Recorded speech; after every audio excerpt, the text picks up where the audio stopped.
आज इस वीडियो के माध्यम से और इस क्लास के माध्यम से हम चर्चा करेंगे जेपीएससी पीटी का पेपर जो पॉलिटी सेक्शन है उसमें से आज हम चर्चा करेंगे। आप सभी को पता है कि पीटी में दो पेपर हैं, फर्स्ट पेपर और पेपर सेकंड। फर्स्ट पेपर का जो पार्ट है हमारा पॉलिटी का और जिसके बारे में आज हम चर्चा करेंगे। आप यहाँ पे आप देखते होंगे जो बोर्ड में आपका देखने को मिल रहा होगा जिसमें कि हम जेपीएससी का पीटी एक्सप्रेस को लेकर के चल रहे हैं। इसमें हम लोग संविधान का चर्चा करेंगे। संविधान की अगर चर्चा करें हम पीटी प्रोस्पेक्टिव में तो अगर आप देखेंगे कि टोटल जो है 4 क्वेश्चंस पूछे जाएंगे आपके पीटी में। लेकिन आप सोचते होंगे कि संविधान इतना बड़ा है, इसके भाग 22 है, टोटल अनुच्छेद 395 है, शेड्यूल 12 है, इतने तमाम चीजों को पढ़ेंगे और 4 क्वेश्चंस करेंगे, इसका मतलब 8 नंबर का क्वेश्चंस करेंगे हम। तो हम पीटी को पीटी प्रोस्पेक्टिव से, पीटी एटीट्यूड से, पीटी पॉइंट ऑफ व्यू से हम तैयारी करेंगे। 4 प्रश्न का मतलब है आपका 8 अंक। संविधान को समझने से पहले, संविधान की बुनियादी ढांचा को समझने से पहले हम संविधान वर्ड को सबसे पहले बाइफरकेट करके समझते हैं कि आखिर संविधान होता क्या है, कॉन्स्टिट्यूशन होता क्या है। आमतौर पर यह जरूरी नहीं है कि अगर आप कंपटीशन की तैयारी कर रहे हो तभी संविधान को पढ़ें या फिर किसी भी एग्जाम का तैयारी कर रहे हो तभी संविधान को पढ़ें। आमतौर पर हर एक व्यक्ति को संविधान के बारे में जानने की जरूरत है। मैं अगर बात करूं एक परिचय के रूप में कि संविधान है क्या, संविधान होता कौन है और संविधान है क्यों और संविधान किस लिए है, तो संविधान को अगर हम 2 भागों में अगर हम तोड़ करके देखें तो इसे संधिविच्छेद अगर हम करें तो सम प्लस विधान। आमतौर पर आप लोग समझते होंगे सम का मतलब यहाँ पे होता है बराबर। बराबर का मतलब है इक्वल, सभी किसी के साथ भेदभाव नहीं, यूनिफॉर्मिटी बोल सकते हैं, समान बोल सकते हैं। और विधान का मतलब होता है विधि, ऐसा विधि जो हर एक व्यक्ति के लिए समान नजर रखता हो, समान नजरिया रखता हो, किसी के साथ भेदभाव नहीं रखता हो। और संविधान की खूबसूरत बात यह है भारतीय संविधान का कि हम जो कुछ भी विधि बनाते हैं, जो कुछ भी हम लॉ बनाते हैं, वह हमारा संविधान लिखित संविधान है। कैसा संविधान है हमारा? लिखित संविधान है। हम जो कुछ भी संविधान में रूल, रेगुलेशंस, सर्कुलर्स, गाइडलाइंस, जितनी भी तमाम चीजें हैं कंट्री को रन कराने के लिए, उसके सारे प्रोसीजर्स आपके संविधान में देखने को मिलेगा। संविधान को हम लोग बोल सकते हैं एक प्रकार से कि ऐसा दस्तावेज है या जिसमें कि हमें सारी विधि व्यवस्था के बारे में मूल रूप से सारी बातें लिखा हुआ है। यूं कह लीजिए आप कि कोई भी विधि का, कोई भी शासन प्रशासन चलाने के लिए जो विधि व्यवस्था के लिए जो भी नियम, कानून, दायरे होने चाहिए, ये तमाम चीजों को लेकर के बोला जाए तो विधि का जननी बोल सकते हैं आप इसे, विधि का जननी। ये मदरलैंड बोल सकते हैं आप, मदरलैंड ऑफ लॉ। लॉ के लिए मदरलैंड, यहीं से सारे हमारे लॉ निकल करके आते हैं। आप बोलेंगे कि सर कॉन्स्टिट्यूशन तो हम पढ़ते हैं, लेकिन जब हम बात करते हैं कानूनी प्रक्रिया का तो आईपीसी बात कर लेते हैं, सीपीसी की बात कर लेते हैं और बहुत तमाम चीजों की बात करते हैं। उन सब बातों को भूल जाइए आप। मेन रूट काउज हमारा संविधान है। अगर हम संविधान को अच्छे से पढ़ लिए तो बाकी चीजों को धीरे धीरे हम बाइफरकेट करके पढ़ते रहेंगे। हम बोल सकते हैं इसे प्रिंसिपल लॉ। कौन सा लॉ? प्रिंसिपल लॉ, यानी बुनियादी कानून। संविधान ही एक ऐसा दस्तावेज है जिससे कि हमारा पूरा होलिस्टिक, पूरा कंप्लीट कंट्री को इंटीग्रेट करके, जोड़ करके रखता है। अब इसके अलावा अगर हम बात करें एक साथ, इसे मैं क्लियर करता हूं, फिर से मैं बात करता हूं। संविधान के परिचय में अगर बात करूं कि संविधान का भाग कितना है, तो संविधान भाग हम लिखने से पहले समझते हैं कि भारतीय संविधान, भारतीय संविधान एक है, सिंगल कॉन्स्टिट्यूशन है। सिंगल कॉन्स्टिट्यूशन मैंने ऐसा क्यों लिखा आप सभी को पता होगा। इसमें छोटी सी बात है, हमारा भारत में एक ही संविधान है, चाहे वो राज्य के लिए हो या फिर केंद्र के लिए हो, ये दोनों के लिए एक ही हमारा संविधान है। आमतौर पर अगर यूएसए की बात करें हम लोग या फिर अमेरिका की बात करते हैं तो वहां पे स्टेट का अलग कॉन्स्टिट्यूशन है, कानून है। और आपका यूनियन के लिए अलग है। बट हमारे यहाँ पे ऐसा प्रावधान नहीं है। हमारे यहाँ पे सिंगल कॉन्स्टिट्यूशन है, एक ही कॉन्स्टिट्यूशन है। अब एक कॉन्स्टिट्यूशन है तो इस कॉन्स्टिट्यूशन का भाग कितना है? कॉन्स्टिट्यूशन में कॉन्स्टिट्यूशन ध्यान रखिएगा आप लोग। भाग कितने भाग में संविधान को बांटा गया है? भाग है इसका 22 भाग। लेकिन आमतौर पर कभी कभी आप लोग इसे देखते होंगे कि 25 भाग भी रहता है सर। तो ये कंफ्यूजन क्या है? क्योंकि आप पीटी का तैयारी कर रहे हैं तो ये न्यूएंसेस को आपको पकड़ना जरूरी है। फॉर एग्जांपल मैं एग्जांपल बता देता हूं। यहाँ में 25 कैसे बोलते हैं? आमतौर पर ये 22 भाग हैं। एग्जांपल के तौर पर हम जो भाग 4 की बात करते हैं, डीपीएसपी है, जिसमें कि directive principle of state policy, और हिंदी में इसे राज्य के नीति निर्देशक तत्व कहते हैं। और जैसे ही हम इसके नेक्स्ट वाले पार्ट में आते हैं जिसे हम लोग 4A कहते हैं, और इसका मतलब होता है इस पार्ट में हमारा मूल कर्तव्य की बात कहा गया है। तो इस तरह के जो पार्ट हैं हमारे 9A 9B इस तरह का मिल करके और 4A तो हमारा टोटल 25 हो जाता है। यह कंफ्यूजन होने की बात नहीं है।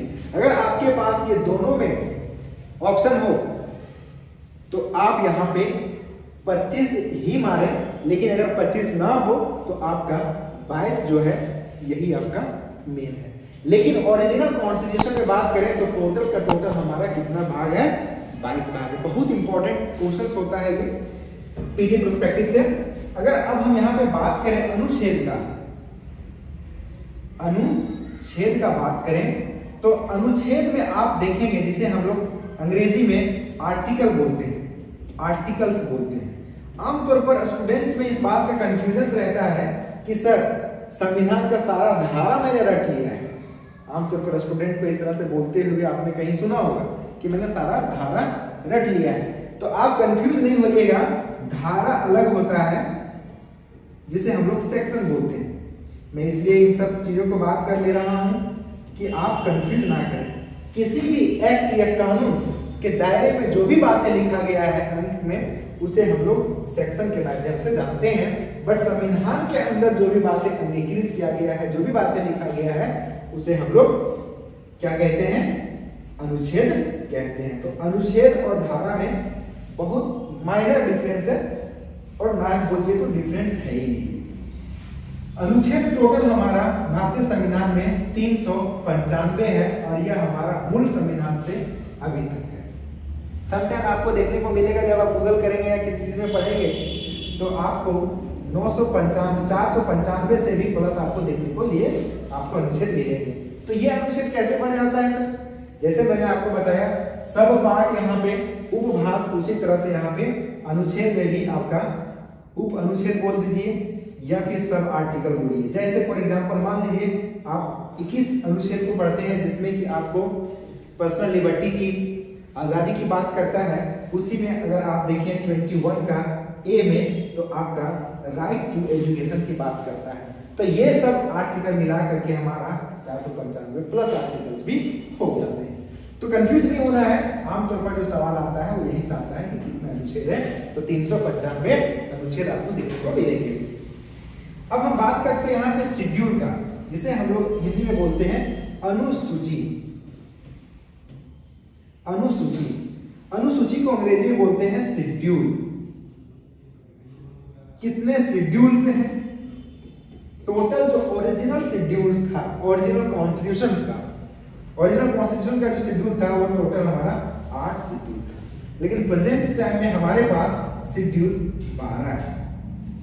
ओरिजिनल अगर पूछे तो 8 में टिक लगाना है, और अगर पूछे कि वर्तमान में कितने अनुच्छेद हैं तो 12 अनुच्छेद है। ये मोटा मोटी एक परिचय हुआ। किसी भी बुक को आप जब पढ़ते हैं तो अनुमान लगाते हैं कितना चैप्टर है पढ़ना है, और उस चैप्टर में कितने मेन हेडलाइंस है उसे पढ़ना है। तो अनुच्छेद समझ लीजिए, और मोटा मोटी तरीके से समझ लीजिए कि अनुसूची में कि अगर हम जो चीजों को पढ़ रहे हैं, हर चैप्टर में कुछ बातें अगर मिला जुला है तो उसे हम एक अनुसूची में, एक लिस्ट में बना करके रख लेते हैं, तो वो अनुसूची हो गया। आमतौर पर इस बात को समझ में आ गया होगा आपको।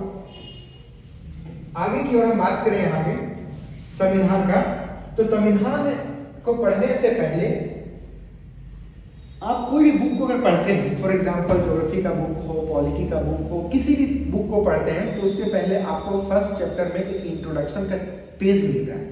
संविधान में भी उसी तरह से आपको संविधान को पढ़ने से पहले प्रस्तावना आपको देखने को मिलेगा और वह प्रस्तावना ही सारी बातों को बता देता है कि संविधान में या फिर उस बुक में क्या लिखा हुआ है, उस बुक में क्या कंसेप्ट छुपा हुआ है, उस बुक में क्या परिचय छुपा हुआ है और किन बातों को हम पढ़ने के लिए जा रहे हैं।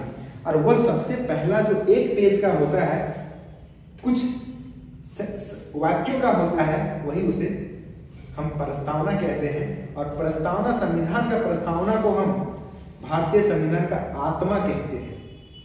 आपको पता है कि अगर शरीर से आत्मा निकल गया तो शरीर का कोई महत्व रहता है? नहीं रहता है ना। उसी तरह से अगर संविधान का प्रस्तावना ही अगर मेरा खत्म हो गया तो संविधान का कोई महत्व नहीं होगा। मैंने यहाँ पे आत्मा का बात किया, सॉल का बात किया। एक सवाल आता है पीटी में अक्सर कि भारतीय संविधान के किस पार्ट को, किस भाग को या फिर किसे आत्मा कहा जाता है, तो यहां पे आप सीधा सीधा आंसर करेंगे प्रस्तावना को। अगर पूछा जाए भारतीय संविधान का आत्मा, संविधान का आत्मा, आत्मा किसे कहा जाता है, तो हमें बोलना है प्रस्तावना, या फिर बोल सकते हैं इसे उद्देशिका। उद्देशिका। अगर यहां पे आपसे पूछा जाए कि भारतीय संविधान का आत्मा doctor B R Ambedkar, doctor Bhimrao Ambedkar ने किस पार्ट को कहा है, तो यहां पे आपका आंसर चेंज हो जाएगा। वहां पे भाग 3 को कहा है, जो फंडामेंटल राइट्स की बात करता है। ये क्वेश्चन अक्सर पीटी में पूछा जाता है। तो अभी हम बात करते हैं सबसे पहले भाग 3 का। नहीं, ये क्वेश्चन आता है तो ध्यान रखना है। प्रस्तावना होता क्या है? प्रस्तावना हिंदी वर्ड है, प्रस्तावना और हिंदी भी उद्देशिका है। आप कोई भी काम करने जाते होंगे तो किसी से तुरंत आप एग्रीमेंट या कॉन्ट्रैक्ट या कोई सौदा नहीं करते होंगे। पहले क्या करते हो? प्रपोजल देते होंगे कि मैं आपके साथ ये डील करना चाहता हूँ, आपके साथ में ये चीजें एग्रीमेंट करना चाहता हूँ या मेमोरेंडम साइन करवाना चाहता हूँ। तो क्या करते हैं? सबसे पहले प्रपोजल लेके जाते हैं, इसका मतलब प्रस्ताव लेके जाते हैं, और उस प्रस्ताव में हमारा क्या छुपा रहता है? उद्देश्य। उसे ही उद्देशिका बोलते हैं। उद्देशिका और प्रस्तावना एक ही चीज है। पहले हम संविधान को लिखने से पहले हम प्रस्तावना लेकर के आए कि हम जिस चीज पर काम करेंगे ना, वो हमारा बेस क्या होगा। हम आपके साथ अगर कोई कॉन्ट्रैक्ट साइन करेंगे तो सबसे प्रपोजल लेकर के आएंगे, एक रेजोल्यूशंस लेकर के आएंगे।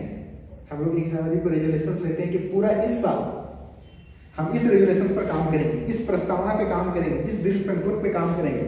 तो हमारे संविधान सभा की जब प्रथम बैठक हुई 9 दिसंबर 1946 में, उस वक्त तीसरा मीटिंग हुआ 13 दिसंबर 1946 में। उस दिन प्रस्तावना, सबसे पहले यहां पे देखिए संविधान सभा की प्रथम बैठक, यह भी अक्सर आता है आपका क्वेश्चन, जो हमारा 9 दिसंबर 1946 में बैठा। और लगातार ये तीसरा बैठक जब हुआ हमारा, तीसरा बैठक जो हमारा 13 दिसंबर 1946 को, इसी दिन संविधान सभा में किनके द्वारा? पंडित जवाहरलाल नेहरू जी के द्वारा क्या रखा गया? किस चीज को टेबल किया गया? एक ऑब्जेक्टिव रेजोल्यूशन। हम किस ऑब्जेक्टिव पर काम करेंगे, किस प्रस्तावना पे काम करेंगे, और वही था हमारा प्रस्तावना। अगर बोला जाए कि प्रस्तावना को टेबल कब किया गया, कब लाया गया, तो 13 दिसंबर 1946 को। यहां पे आप देखेंगे जब ये संविधान सभा बैठी तो इसकी अध्यक्षता कौन कर रहे थे? यहां पे एक पॉइंट और भी है संविधान सभा में।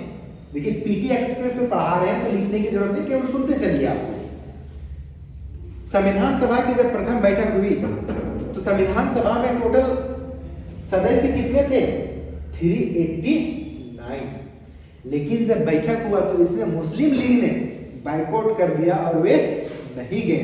और टोटल कितने सदस्यों ने यहाँ पे भाग लिया? 211 ने भाग लिया। ठीक है, याद रखिएगा ये चीजें। और जैसे 211 लोगों ने भाग लिया और जब ये बैठक 9 दिसंबर को बैठा गया तो इनका जो अध्यक्षता कर रहे थे, अध्यक्ष थे, वह परमानेंट अध्यक्ष नहीं थे, टेम्पररी अस्थाई सदस्य, या अस्थाई सदस्य नहीं, अस्थाई अध्यक्ष। अध्यक्षता कौन कर रहे थे यहाँ पे? सच्चिदानंद सिन्हा। ये याद रखिएगा, सच्चिदानंद सिन्हा, इन्होंने ही इसका अध्यक्षता किया और ये अस्थाई अध्यक्ष थे। और जैसे ही तीसरा दिन आया हमारे पास तो यहां पे परमानेंट अध्यक्ष के रूप में किसे चुना गया? डॉक्टर राजेंद्र प्रसाद। क्लियर है यहां तक? ये बातें ऑब्जेक्टिव में डायरेक्ट पीटी में आता है, आपको मेंस प्रोस्पेक्टिव से नहीं पढ़ना है, सिर्फ पीटी को देखना है और धुआंधार तरीके से सारी चीजों को लेकर के चलते हुए आगे की ओर बढ़ते हैं। यहां तक हम बात किए प्रस्तावना का। अब प्रस्तावना के उद्देशिका में लिखा हुआ क्या था? आप सभी को एक बात और भी बताना चाहूंगा कि कांग्रेस का आबादी अधिवेशन 1955 में इस बात का भी शपथ लिया गया था, इस बात की भी घोषणा किया गया था कांग्रेस के द्वारा कि हम भारत को कैसा राज्य बनाना चाहते हैं? समाजवादी बनाना चाहते हैं।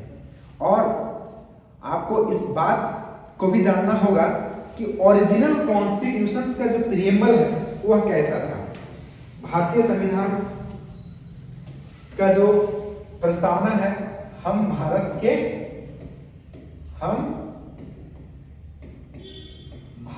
के लोग भारत को संपूर्ण प्रभुत्व संपन्न, कैसा? संपूर्ण प्रभुत्व संपन्न। इसका मतलब क्या हुआ कि पूरे भारत को संप्रभुत्व, संप्रभुत्व का मतलब क्या होता है समझिए।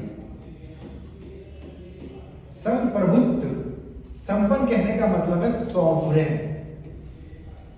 सॉवरेन, सॉवरेन मतलब क्या होता है? संप्रभु को अगर हम दो भागों में बांटे बच्चों तो यहां पे दो बात आएगा, सम प्लस प्रभु।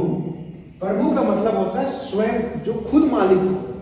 हमारा देश आजाद हो चुका है, हम आजादी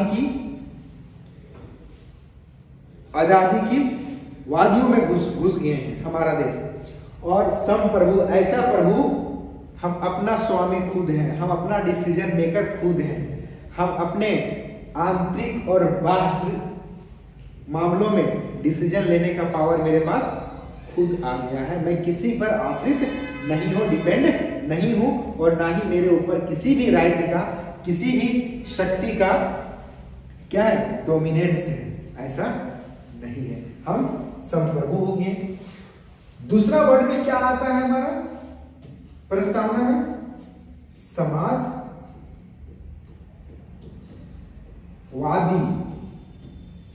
समाजवादी, इसका मतलब है सोशलिस्ट। क्या है इसका मतलब? सोशलिस्ट। अब यहां पे ऑब्जेक्टिव में आता है कि सोशलिस्ट वर्ड को प्रीएम्बल में कब जोड़ा गया है। ऑब्जेक्टिव में अगर बात करें पीटी के प्रोस्पेक्टिव में तो यह 42वां संविधान संशोधन। कौन सा संविधान संशोधन? 42वां कॉन्स्टिट्यूशन अमेंडमेंट 1976 में जोड़ा गया है। और इसी अमेंडमेंट को हम लोग मिनी कॉन्स्टिट्यूशन भी बोलते हैं, याद रखिएगा, मिनी कॉन्स्टिट्यूशन बोलते हैं। यहां तक याद रहेगा। आखिर समाजवादी कहने का मतलब क्या है? समाजवाद कहने का मतलब क्या है? और समाजवाद की जो धारणा है वो किन विचारों से प्रेरित है? तो यहाँ पे दो लोगों का नाम याद रखिएगा, गांधी जी और मार्क्सिज्म। मार्क्सिज्म कार्ल मार्क्स के से प्रेरित है ये बात। समाजवाद क्या और क्या मतलब होता है? हमारा देश कैसा समाजवाद है? लोकतांत्रिक समाजवाद है, कम्युनलिज्म नहीं है हमारे यहाँ। हमारे यहाँ पे लोकतांत्रिक समाजवाद है। समाजवाद का मतलब यह भी है कि हम समाजवाद में हर एक तबके के लोगों के बारे में, समाज के कल्याण के बारे में बात करते हैं। जो मैंने आपको बताया, यह वर्ड 1975 से पहले नहीं था। किसमें? प्रीएम्बल में। कब जोड़ा गया? 1976 में। इसके पहले मैंने बताया कि कांग्रेस ने अपने आबादी अधिवेशन में क्या संकल्प में कहा था कि हम कैसा राज्य बनाना चाहते हैं? समाजवादी मूलक समाज का गठन करना चाहते हैं, समाजवादी मूलक राज्य बनाना चाहते हैं। और उसी कॉन्सेप्ट को लेकर के इंदिरा गांधी के समय में इस चीज को यहाँ पे समाजवादी वर्ड जोड़ा गया। तीसरा वर्ड, ये हायरार्की भी याद रखना है। पहले संप्रभुता, दूसरा समाजवादी, तीसरा वर्ड हमारा आता है पंथ निरपेक्ष। पंथ निरपेक्ष, पंथ निरपेक्ष को अंग्रेजी बोलते हैं सेक्युलर। सेक्युलर, सेक्युलर और पंथ निरपेक्ष में होने का मतलब आमतौर पर जनरली स्टूडेंट में यह धारणा होता है कि धर्म विरोधी, धर्म को नहीं मानना। बट ये ऐसा नहीं है। हमारा देश का स्टेटस कैसा है? हमारा देश, हमारा राज्य का स्टेटस है सेक्युलर है।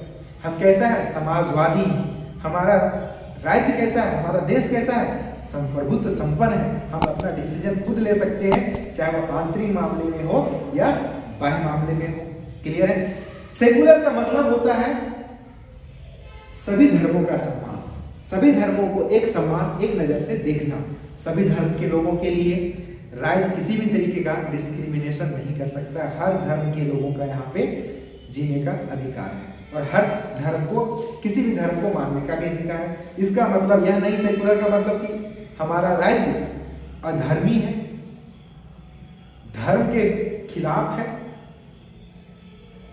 या धर्म को नहीं मानता है। लेकिन हमारा देश, हमारे देश का, हमारे राज्य का अपना कोई धर्म नहीं है, हमारा कंट्री का कोई धर्म नहीं। हमारा कंट्री कैसा है? सेक्युलर है। और यह वर्ड को भी कब जोड़ा गया है? 42वां संविधान संशोधन 1976 में जोड़ा गया है।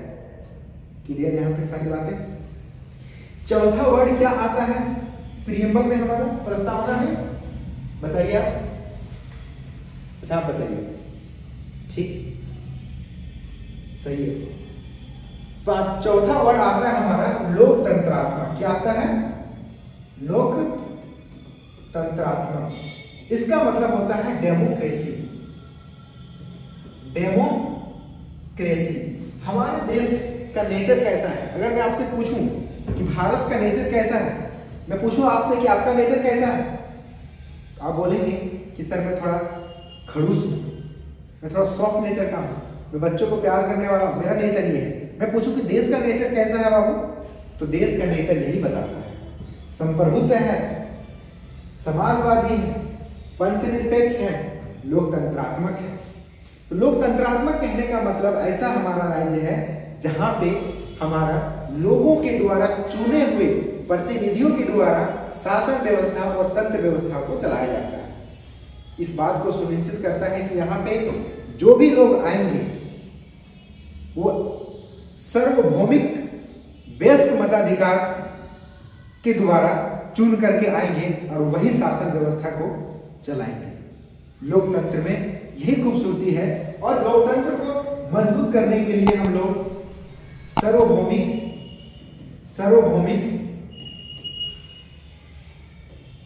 वयस्क मताधिकार का प्रयोग करके सभी को बिना किसी डिस्क्रिमिनेशन का हम सभी को अधिकार देते हैं और वोट देने का भी अधिकार देते हैं। पांचवा में अगर हम देखें 5 में, तो पांचवा जो वर्ड है वो हमारा गणराज्य। क्या है? क्या है हमारा? गणराज्य, जिसे हम लोग बोलते हैं रिपब्लिक। रिपब्लिक गणराज्य का मतलब क्या है कि हमारे देश का जो भी हेड होगा, चाहे वो रियल एग्जीक्यूटिव हेड की बात करें या नॉमिनल एग्जीक्यूटिव हेड की बात करें, जो भी देश के हेड होंगे वह लोगों के द्वारा चुना जाएगा, ना कि वंशानुगत होगा। आप सोचते होंगे कि हमने पार्लियामेंट्री सिस्टम को ब्रिटेन से लिया, लेकिन आज भी ब्रिटेन क्या करता है, अपने हेड ऑफ द स्टेट को वंशानुगत रखा है। एलिजाबेथ का नाम आप लोगों ने सुना होगा। लेकिन हम लोगों की खूबसूरती ये है, चाहे वो राष्ट्रपति हो या प्रधानमंत्री हो, जो भी हमारे स्टेट का हेड होंगे, चाहे रियल एग्जीक्यूटिव में हो चाहे नॉमिनल में हो, वे चुन करके आएंगे। रिपब्लिक का मतलब यही होता है। यहां पे एक बात और भी हम बात करेंगे कि भारतीय संविधान को पावर कौन देता है, ऑथोरिटी कौन देता है, प्राधिकृत कौन करता है, इसको शक्ति कहां से मिलता है। तो ये बात याद रखिए कि भारतीय संविधान को शक्ति यहां से मिलता है, भारत के लोग से। कहां से मिलता है? भारत के लोग से। हमने बात किया स्रोत, इसका पावर का सोर्स क्या है हमारा, हम भारत के लोग। नेचर यानी प्रकृति कैसा है, तो ये पांचों चीजें याद रखिएगा, प्रकृति की बात करते हैं। नेक्स्ट क्लास में हम लोग पढ़ेंगे कि भारतीय संविधान के अंतर्गत जो प्रस्तावना है, इन प्रस्तावना में क्या क्या हमारे आदर्श छुपे हुए हैं, क्या क्या आकांक्षाएं हैं, और किस लिए हम लोगों ने संविधान को बनाया, और हम किस ऑब्जेक्टिव को अचीव करना चाहते हैं इस संविधान के माध्यम से। क्लास में बने रहिए, कंटिन्यू हम इसी तरह से लेकर के चलेंगे और कोशिश करेंगे क्लास जैसे कंप्लीट होगा प्रीएम्बल का, मैक्सिमम से मैक्सिमम जितने भी प्रीवियस ईयर्स के या अलग अलग स्टेट पीसीएस में पूछे गए प्रस्तावना से सवाल हैं उसको भी करेंगे, और सारे सवाल को लेने का भी कोशिश करेंगे और आप लोगों के साथ साझा करेंगे। बहुत बहुत धन्यवाद आप सभी का यहाँ पे।